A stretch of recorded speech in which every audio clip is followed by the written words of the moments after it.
The gospel today is from Luke 21, and it fits sort of perfectly for where I am today. Um, I'm exhausted. This was my son Davis's wedding weekend, and there are so many details that go into planning a wedding.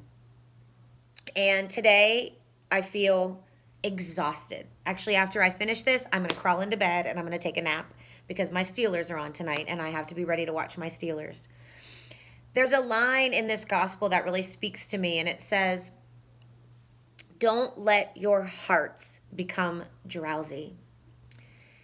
And it then goes on to say, um, getting taken over by some of the daily anxieties of life. As we were planning this wedding, we all realized how quickly we could become distracted with all of the daily anxieties that come with wedding planning. You get caught up in the flowers, you get caught up in the music, you get caught up in the dresses, you get caught up in the hotel gift bags. And you can become focused on all these other things, and you can really almost miss the beauty of the marriage, the coming together of two people deciding to spend the rest of their lives together. And I think that the line that Luke speaks in the gospel, that he writes in the gospel, don't let your hearts become drowsy. I think when we become tired as people, when we become tired as Christians, we become drowsy. And then we let the things of life take over. I know as a mom, I know as a teacher, when I'm tired, when I've pushed myself to my limit, I'm less patient. I'm less welcoming. I'm less accepting. I am less myself. And I can become snippy, and I can have maybe more of an attitude than normal. And it's because I'm tired. As Christians, we can't let ourselves become too tired to serve him. We can't let our hearts become too drowsy to allow him to work through us. We are his hands. We are his feet. We are all he has left.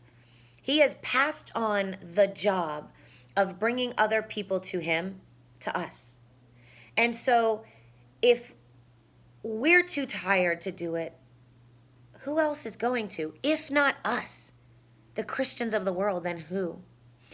And so I feel like at this beginning for us as Catholics, for us, it's the beginning of the Advent season. We are in preparation, the 4 weeks before Christmas, the 4 weeks as we prepare for the birth of Jesus. We can get so distracted during this season. I love focusing on Santa and the presents and getting excited about all of that and the house decorations. But I can't get so distracted with all of that I forget the reason that we have this Christmas season, that Christ came into the world as a baby. He humbled himself to come into the world as a baby so that he could then die on a cross to save us. I can't become too exhausted from the hustle and bustle of Christmas to forget about that. So I guess that's the phrase that I'm just going to focus on in all the areas of my life in the coming weeks. Where am I finding myself drowsy? As a teacher, is my heart becoming too drowsy to be the best teacher that I can be? If so, what can I do to fix that? As a Christian, am I becoming too drowsy? Am I being too distracted or too tired? Am I exhausting myself too much that I'm not being the best version of myself? If so, what do I have to do? I need to make sure I'm going to Mass. I need to make sure that I'm in His Word. I need to make sure that I'm letting my other brothers and sisters, my Christian brothers and sisters, know that I need them to be the strength that maybe I don't have right now. And so my challenge is to you this week is to find those areas in your life where's your heart a little drowsy, and work on those areas. Bring those situations to him and allow him to wake you up. Fill yourself with his power and his energy, and allow him to be that cup of coffee that you need. I mean, I am a big person who always says all I need is a little cup of coffee and a whole lot of Jesus. And so allow Jesus to be that person that when you feel exhausted, when you feel drowsy, let him come into your heart and be the one that wakes you up again. Have a super week.